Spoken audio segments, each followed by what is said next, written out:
on this edition of Sightings. I'm very angry sometimes as the Air Force. I feel like they know more than they're telling us. He was a World War II hero, but did he die chasing an alien craft? When this UFO kicked into high gear, the aircraft was ionized. Then, a sightings update. Some deny it's real, but the mystery continues. You would probably say this could not have happened, but the photographic evidence proves otherwise. Plus, an ancient ritual brings a killer face to face with his victim.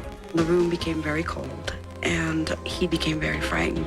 Later, a loving father's final gift saves his family from an icy tomb. The car was filling up with water very, very fast. And is Denver's new airport cursed? There's a possibility that there's something out here.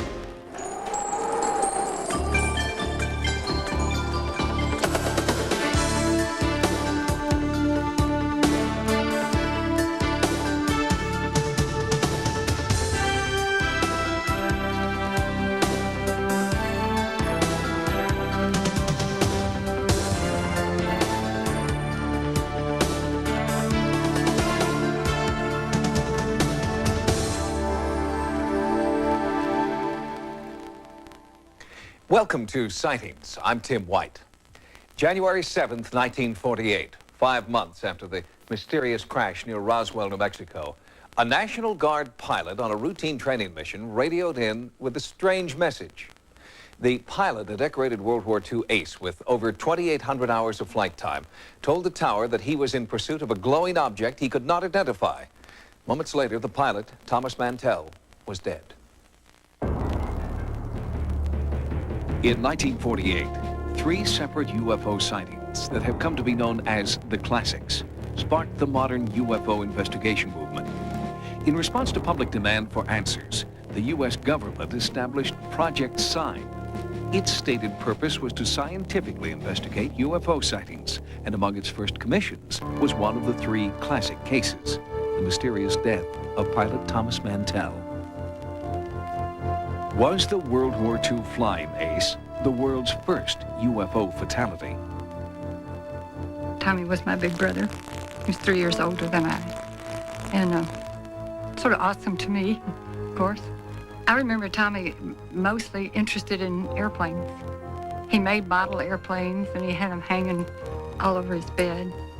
He wanted to be a fighter pilot so bad, but he was too tall. But then he was very happy when they sent him over to England, and his job was to take the gliders and paratroopers behind the lines. And on D-Day, that's what he did. On June 6, 1944, Thomas Mantell proved just what kind of a pilot he was. Mantell's top-secret mission was to deliver a glider deep behind enemy lines. Towing the glider behind his unarmed C-24, Mantell came under attack from enemy anti-aircraft fire 100 miles from the drop-off point. The plane was hit, but Mantell kept going and completed his mission, dropping the glider on target. This is what his plane looked like when it landed safely in England. He was awarded the Distinguished Flying Cross for heroism and extraordinary achievement in aerial flight. When he got out of the Army, I was hoping he'd get a regular 9-to-5 job, but he still wanted airplanes, so he started his own flying school. Then he joined the Air National Guards, and he liked that because he got to fly fighter planes in the Air National Guard. On January 7th, 1948, 6 months after receiving the Distinguished Flying Cross, Captain Mantell died during what should have been a routine training mission. He and his flight were retrieving some aircraft that had been undergoing overhaul and maintenance down in Marietta, Georgia. Larry Tabor is an historian and aeronautics expert who's been researching the Mantell case for more than 10 years. When I got into college, I found out that our squadron at the University of Louisville was named after Thomas Mantell, the Arnold Air Society portion of it. And so I began to do more and more research. Tabor has amassed hundreds of civilian and military documents related to the curious death of Thomas Mantell. He was returning from Marietta, Georgia that day with 3 other men in a flight of P-51 fighters and they were returning to Stanford Field when they received a call from Godman Tire at Fort Knox to pursue an unidentified flying object that had been in the area. One of the airplanes did not participate in the flight because it was short of fuel. The other 3 aircraft continued on, even though 2 of the aircraft, including Mantell's, were not equipped to go at high altitudes.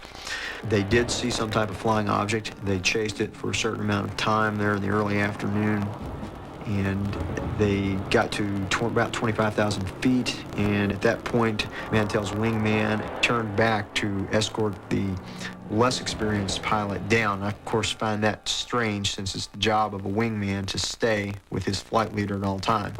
Mantell chose to continue to chase the object, something that he felt was a threat to the security of America. At some point, Mantell said, "I see the object, I'm going to pursue it a little bit further," and that was the last contact that anybody had with Mantell. He went up to above 33,000, and at that point appears to have died from anoxia or lack of oxygen. The aircraft was continuing its high-power climb. Of course, with Mantell dead, eventually the aircraft heeled over from torque and came down in a spin where it crashed in a field down in Franklin, Kentucky. We were not told or informed by the Air Force. They wanted to sweep it under the rug with as little attention to themselves as possible, whether it be because they felt they were at fault for sending him, or if it was something they didn't want to talk about, what he was chasing. A neighbor that lived 3 houses down came to our house and told my mother what had happened. 2 neighbors from down the street came in, and they said, "Peggy, we got something we've got to tell you." And of course I had no idea what it was. And they told me, they said, "Tommy's had a crash." And I said, "Oh, is he all right?" And they said, "No, he was killed." The main thing I recall was standing in my brother's home with his wife, and we were all standing in a circle, holding hands, and my mother said, "The circle's broken." And I might say she was broken also. For nearly 50 years, the family of Thomas Mantell has searched for an explanation. The military's silence has contributed to a flood of contradictory rumors. Mantell's body was found riddled with bullets. The body was missing. The plane had disintegrated. The wreckage was radioactive. And most disturbing of all, that Thomas Mantell's P-51 was knocked down by an extraterrestrial spacecraft. When we come back, our sightings investigative team returns to the crash site. Remarkably, after nearly 50 years and a thorough military investigation, sightings was still able to find additional pieces of wreckage from Thomas Mantell's P-51. Coming up next. He was too good of a pilot to go chasing after something that wasn't there. As far as a military cover-up, I believe there was. In 1948, National Guard pilot Thomas Mantell, on a routine training mission, spotted what he believed was a UFO bearing down on him. Moments later, his plane crashed, and from that day to this, his family has never known why. They've always had the theory. I still hear the Venus theory, and most recently the balloon theory, the top secret balloon that was out at that time. The Air Force will neither confirm nor deny the existence of a balloon near Godman Field that day. But there is compelling evidence that such a balloon did exist. In the hours before Mantell's UFO sightings and subsequent death, several bases reported seeing a UFO overhead, traveling at 250 miles per hour. One air controller described it as round and white, resembling a parachute. The Navy Skyhook balloon program was aimed at carrying cosmic ray experiments into the stratosphere, and the January 6, 1948 flight carried instruments, I believe, for the University of Minnesota Physics Department. Chief Engineer Charles Moore believes that the Skyhook balloon, launched on January 6th, was directly responsible for Thomas Mantell's death on January 7th. We heard reports of a large white object being seen in the sky over Illinois, and later we heard reports of a similar object being seen over Kentucky, and this was the first time that anyone in the central United States had ever seen such a high-flying balloon. But there are serious discrepancies between the actual flight pattern of a skyhook balloon and what Thomas Mantell reported seeing. He described an object traveling up and forward as fast as he was, and that the UFO was metallic and of tremendous size. I do believe, and I always will, that it was a cover-up because they never came to talk to anybody in my family about what had happened. They more or less just let us assume what had happened on our own. I'm very angry sometimes as the Air Force. I feel like they know more than they're telling us. It's affected my children because they never knew their daddy growing up. They were just children. I feel that he was intelligent and experienced enough not to have made the mistake of chasing a balloon. On several occasions, he said he couldn't gain on the object. It even appeared to be going faster than he was. I think it's possible that Captain Mantell did see the balloon and attempt to chase it. I would suspect it would have been high above him so that he had no possibility whatsoever of climbing to the altitude where the balloon was floating still in the stratosphere. When I first started doing research many years ago, one of the things that I heard was the fact that the aircraft had small holes in it. It was ionized, and it came about because Captain Mantell had gotten close enough to the exhaust system of whatever type of flying object that it was, and when this UFO kicked into high gear to leave our orbit, he was caught in the exhaust blast. If Captain Mantell had been caught in a radioactive backwash, the wreckage of his plane would tell the story best.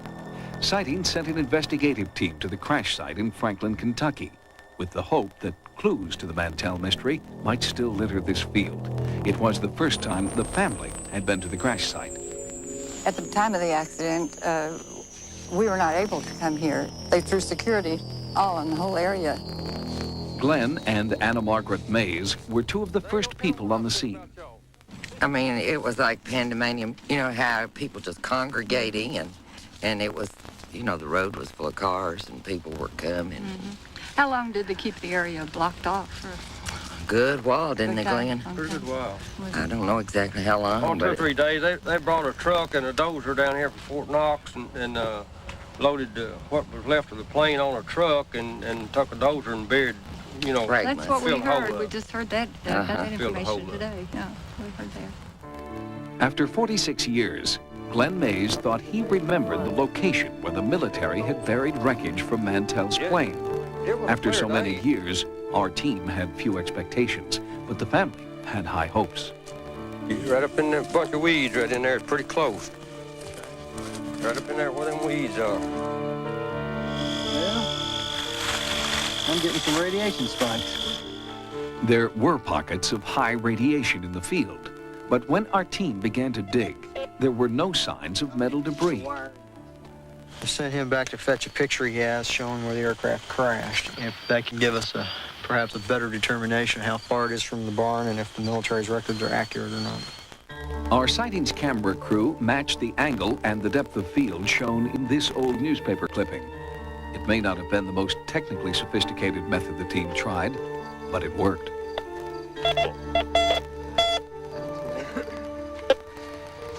Yep.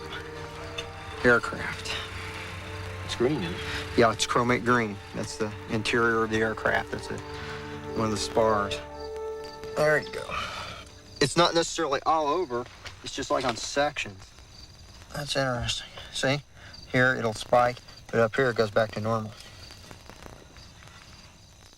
In just the few remaining hours of daylight, Larry Tabor and the sightings team found over 24 pieces of wreckage. Fortunately, there are serial numbers on several pieces of the aircraft that were recovered, and these can be traced to ensure that it did come from the airplane that Captain Mantell was flying that day. I hope what you all are doing brings to light some of it, because I was hoping before I pass on that I find out what it is. If this is wreckage from Mantell's plane, why was it buried in an unmarked trench by the same military that had promised to do a thorough investigation? And why does it refuse to answer the Mantell family's simple plea? What happened to Tommy? As far as a military cover-up, I believe there was, at that time, very much a cover-up of the whole incident. To me, that's why there's always been a question. Maybe it was a UFO. How do we know? He was too good of a pilot to take a risk of his life and to hurt his family, to go chasing after something that wasn't there. Sightings has notified Air Force officials at the Pentagon that we have found what appears to be wreckage from Thomas Mantell's P-51. Sightings has also requested all information pertaining to this incident under the Freedom of Information Act. We hope to bring you the response to these inquiries on a future broadcast. Next, a sightings update. There's clearly a reluctance to acknowledging the probability of spontaneous human combustions because it's so bizarre, it's so weird. Recently, sightings reported on a controversial phenomenon known as spontaneous human combustion. Victims in England appeared to have been consumed from the inside out by intense, unexplained heat. Since that report, a fire investigator in the United States has come forward with details about SHC cases in Pennsylvania and New York. You will be among the first to see his bizarre photographs of the victims' remains.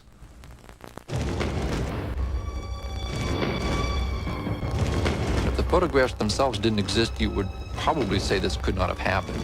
But the photographic evidence proves otherwise. What causes these bizarre deaths by fire? Larry Arnold, director of Parascience International, is a leading authority on spontaneous human combustion cases in the United States. There's clearly a reluctance to acknowledging the probability of spontaneous human combustion in any particular case because it's so bizarre. It's so atypical, it's so weird. That a human body can self-ignite and be burned to ash is just so problematic that psychologically, people in mainstream science just can't come to terms with it. A recent case in point is this death in New York. The body of a man had turned to ash, while the bed he slept in was largely intact, and there was absolutely no fire or smoke damage to the ceiling directly over the body.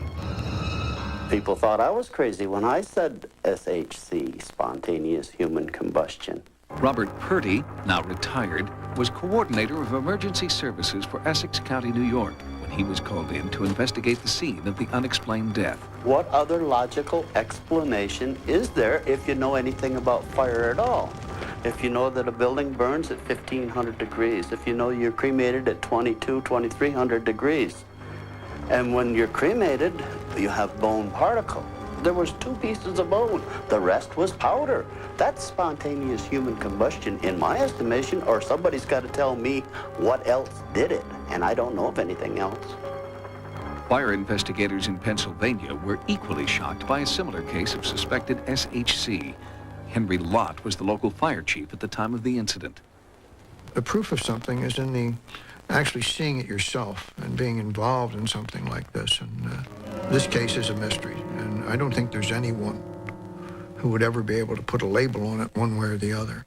Jack Lotwick is a retired Pennsylvania fire marshal who is searching for a scientific and reproducible reason why some people appear to spontaneously combust. Facts are so important to us. We have to be able to go into court and articulate what causes this fire.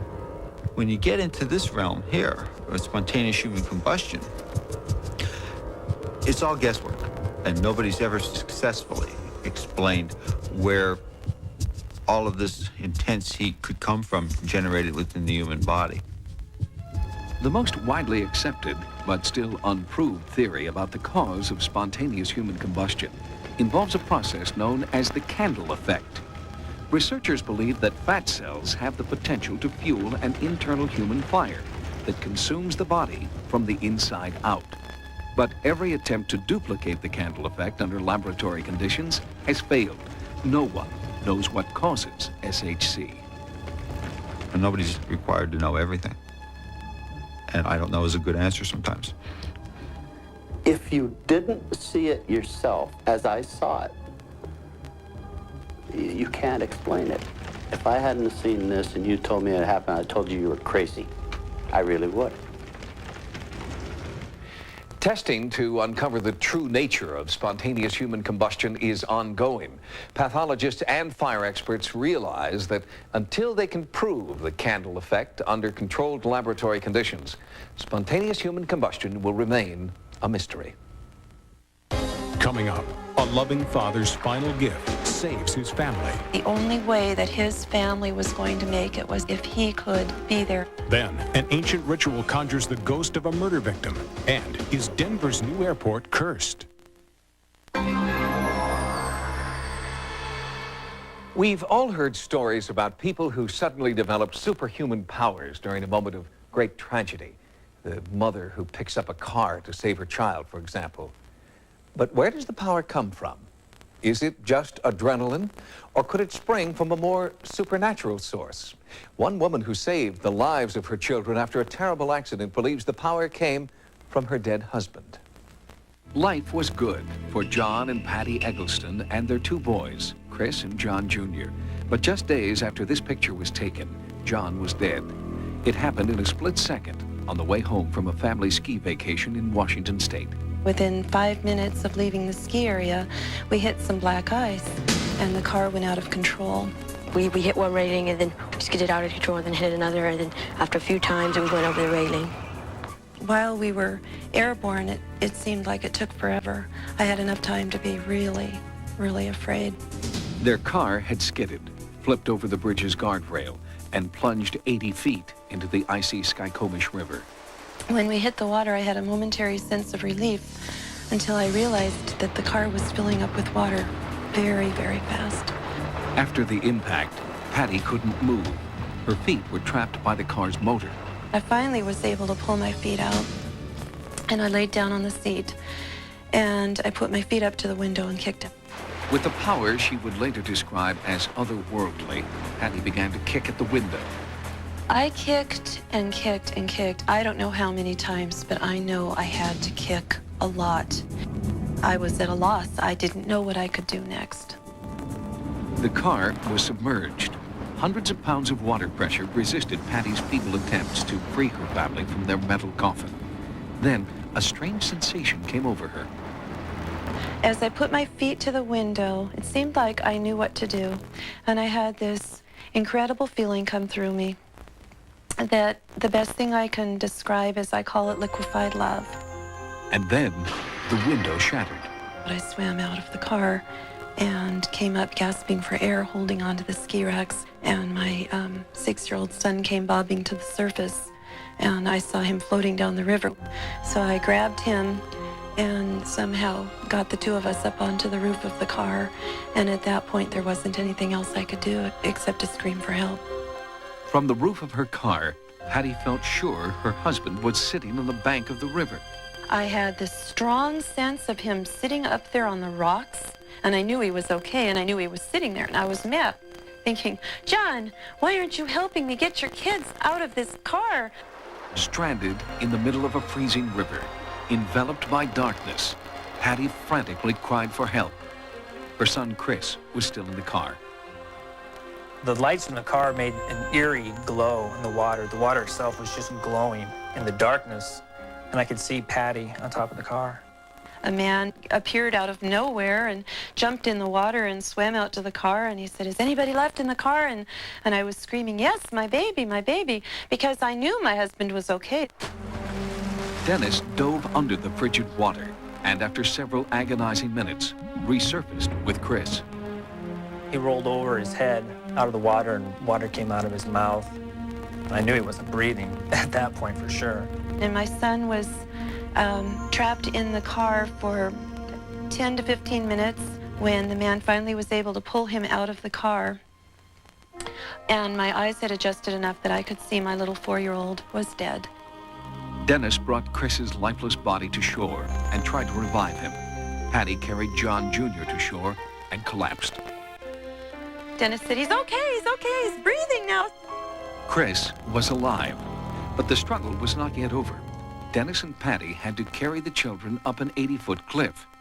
As they began their climb, Patty felt intense pain.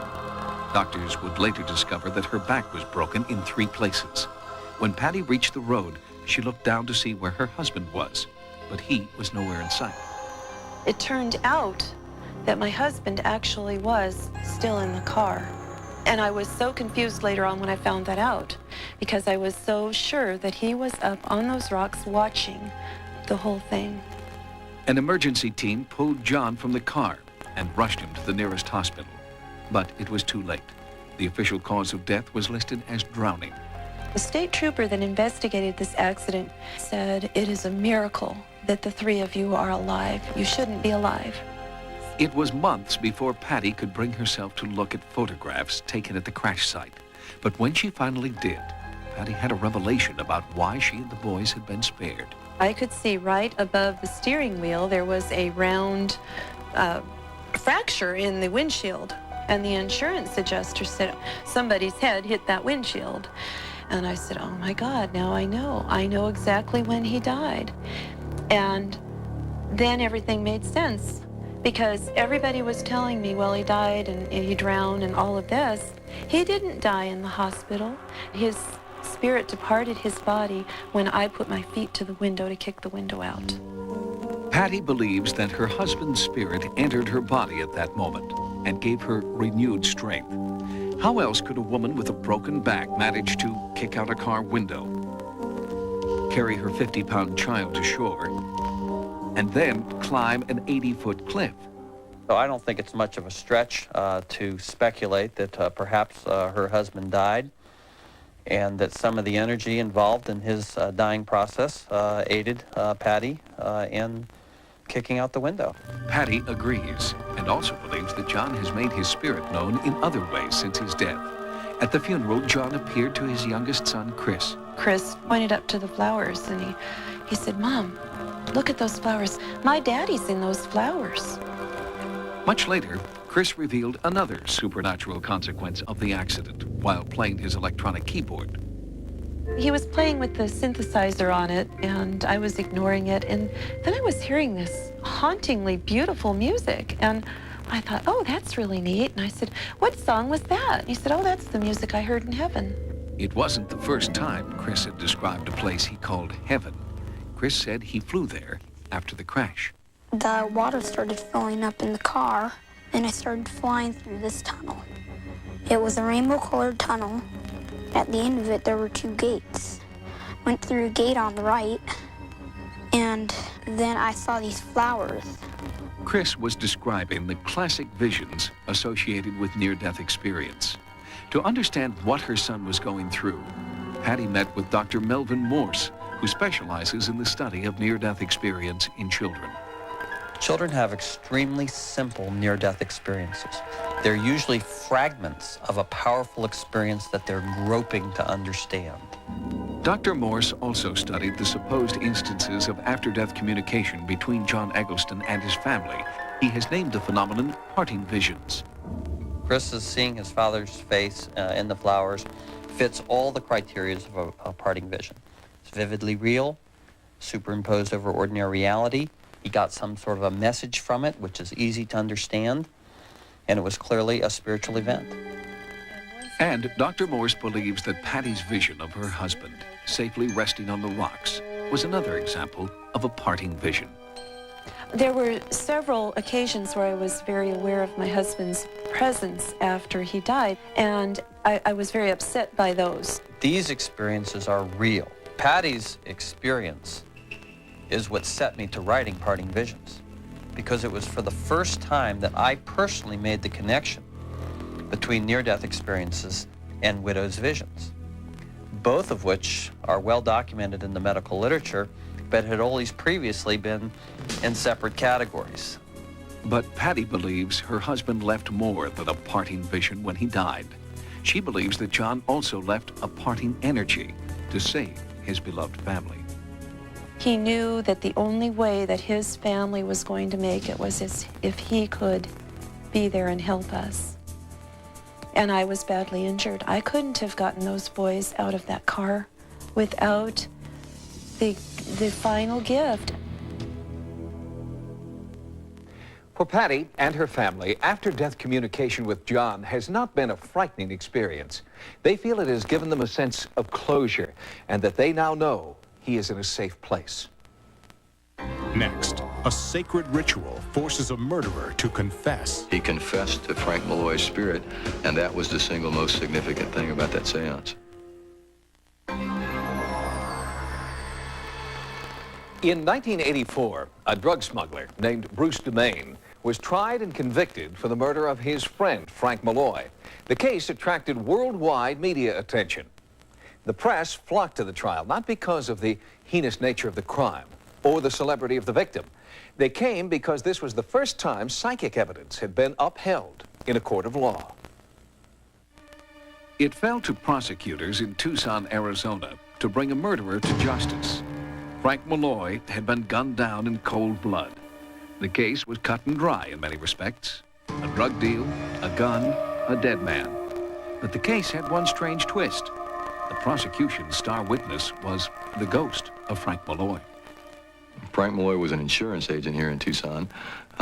He got involved in marijuana transactions with a couple of people, including a person by the name of Bruce Dumaine. Pima County picked one of its sharpest prosecutors, Ken Peasley, for the tricky assignment of proving Dumaine was the murderer. Ultimately, they had a disagreement over some money that Frank owed Bruce, and Bruce ended up taking him out in the desert and shooting him several times. A week later, a passerby noticed tennis shoes sticking out of Malloy's shallow grave. Homicide detective Ron Oakes was sent to investigate. First arriving at the crime scene, I noticed that there was a human body that was partially buried in a state of decomposition. We know from the autopsy that Frank Malloy was shot a number of times. He did not die quickly.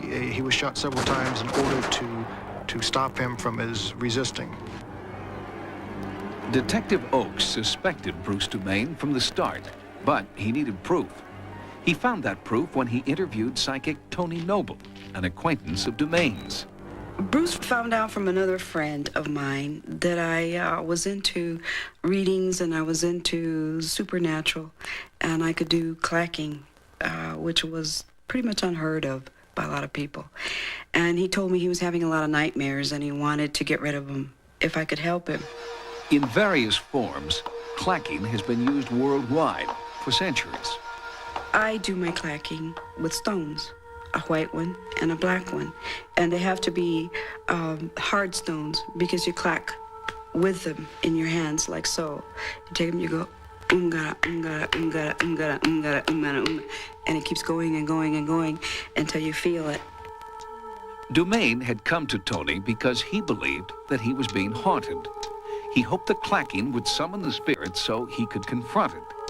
Also attending the seance was Tony's friend Sharon Fiola.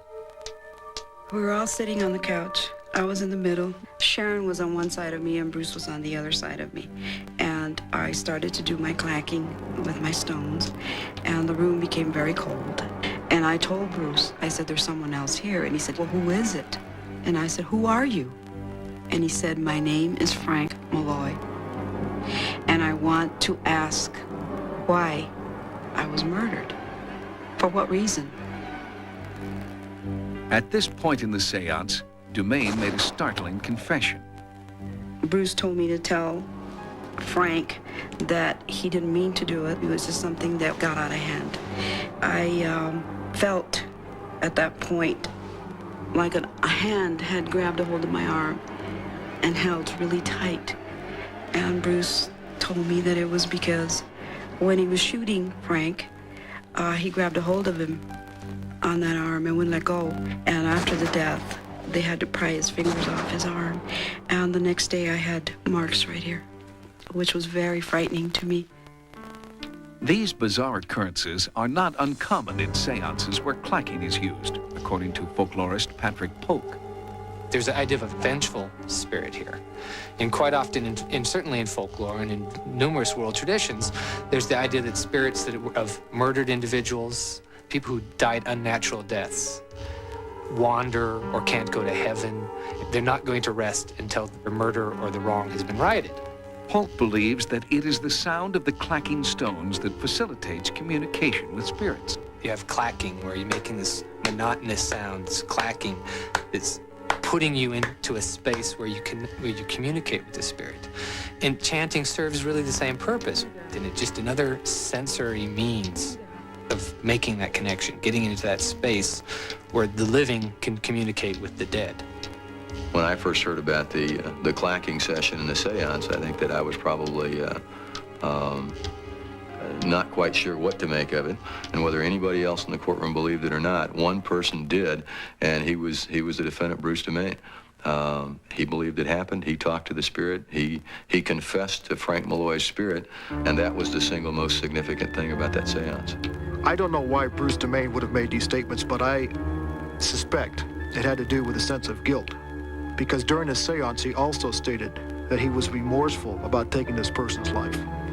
I would think that what he hoped was, by communicating with Frank Malloy and by actually answering the questions directly about why he did this, and then making admissions about it, that hopefully that Frank Malloy would stop bothering him. Well, it was my first experience with bringing someone through and having the person that murdered him sitting right next to me. But would the jury believe that a ghost could make a killer confess? Well, I always thought that Toni was telling the truth, at least from her point of view. And one of the things that convinced me that she would be persuasive was her talking about information or things that she would have had no way to know about. Those things convinced me that Toni Noble was a witness that I thought that a jury would believe. And Ken Peasley was right. After 5 hours of deliberation, the jury returned their verdict, guilty of first-degree murder. I think the psychic evidence was in fact the most significant. The other evidence was really used to corroborate what had taken place during the seance or during the clacking session with Toni Noble. I'm not going to sit here and tell you that I can explain everything to you, and I know why it happens. I don't know why it happens. I do not have any idea why it happens, but it does happen.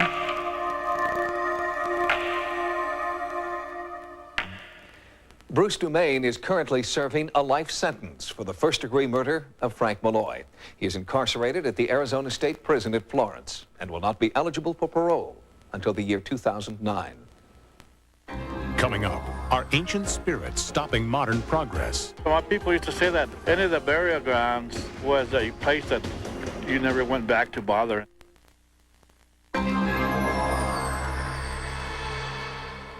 Denver, Colorado is supposed to have a new international airport by now. The grand opening was scheduled for 1993, but nearly a year and a half later, its doors are still closed.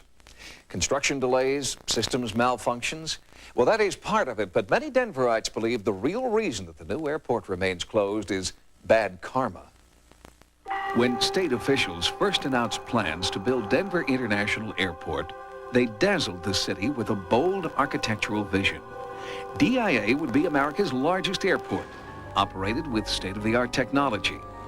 But 5 years after a promising groundbreaking ceremony, the airport stands empty. Innumerable setbacks have pushed the grand opening back weeks, then months, now years. The only problem that we have here is technology, modern technology. Not everyone agrees. Native Americans in the area believe the airport remains closed because of restless spirits. A long time ago, my people used to say that any of the burial grounds or any of the places where the people were put away was a place that you never went back to bother or anything like that, you know. Alden Naranjo is a member of the Southern Utes, one of many Native American tribes living in Colorado. When plans were first announced to build the airport, the Southern Utes and other Colorado tribes warned officials about the site they had chosen. Tribal leaders believed that disturbing the land might irreparably disturb their ancestors. One of the concerns that we have is that possible burial sites or other structures that was out here, or, you know, not permanent structures, but, you know, like teepee rings and things like that. According to Naranjo, the Denver International Airport's architectural bow to the teepees that once stood here has not appeased his ancestors' restless spirits, nor have other sincere attempts by DIA officials to sanctify the site. We hired a Native American on our staff to monitor, to make sure that if anything was found during the excavation of the site, and you have to remember, we moved 110 million cubic yards of soil out here. And so there was the likelihood that we could possibly turn up something. And even though only arrowheads and other hunting artifacts were unearthed, DIA officials continued to cooperate with tribal leaders. We did do a private ceremony at the Native Americans' request. Actually, we've done it twice. We did it in '87, and we did it again in October of '91. And we wanted to grant their wishes that in case there were any spirits remaining out here, what they ruled as spirits, that those spirits would be at rest. But many Native Americans still believe the spirits are not at rest, and that even if DIA does open, it will continue to have problems. Naranjo feels his ancestors will continue to make their presence known. There's a possibility that there's something out here. You know, my people believe there's a lot of spirits. There's like right now we're having this wind, Maybe there's a reason for this, the spirits of this, the reason for this day has been like it is today. Was it just a coincidence that on a perfectly calm day, the wind suddenly whipped up when sightings tried to interview Naranjo, and that the wind died down the moment the interview ended? Native Americans are not the only people who believe the airport is cursed. Experts in the ancient Chinese tradition of feng shui believe that not just the land, but the design of the building itself is the source of the problem. It's a way of using your built environment to promote harmony in your own life. Jane Fleming and Wilhelm Hepp are experts in the principles of harmonious design known as feng shui. After examining DIA, they found serious violations of feng shui principles. It boils down to a conflict between what we would call the white principle and the red principle. The red principle would be the heart energy, spirit energy, and circulation in the human organism. And the white principle is the energy that can either be clarity, purity on one hand, or world stagnation and grief and depression on the other. And what we find here is that there is a total surplus of white energy, most visible in the roof, and it's not balanced by an equal amount of red energy. It creates a lot of tendency to feel heavy, to feel a little depressed. According to Hepp, there are several other areas where the building should be redesigned. The height of this walkway is out of proportion to its width, and this wall cuts off positive energy flowing from the Rocky Mountains. They decided to close down the glass, and so you have this feeling of like you're smashing into this dead end. Although the feng shui tradition is a world apart from the Native American culture in this area, Hepp believes there is a significant connection. The feng shui aspect of red and white being in conflict can be taken metaphorically between white culture versus native culture. I know other places where things have been built on burial sites or sacred sites or energetic sites of natives, and it never quite works out. Airport authorities have not heeded the advice of our feng shui experts. No further Native American cleansing rituals have been performed. And at the conclusion of our investigation, the airport remains closed. If you've had a paranormal experience, call the Sightings Hotline at 1-900-933-SIGHT. That's 1-900-933-7444. Each call 65 cents a minute. Average call lasts 3 minutes. Sightings is also online. Our email address is sightings@aol.com. Until next time, remember, no mystery is closed to an open mind. For Sightings, I'm Tim White. Monday, Janeway and her crew discover a tunnel in space, but will it lead them home or into greater danger? Don't miss the next Star Trek Voyager tomorrow at 8 here on UPN Philly 57. But now, stay tuned for University Hospital coming up next.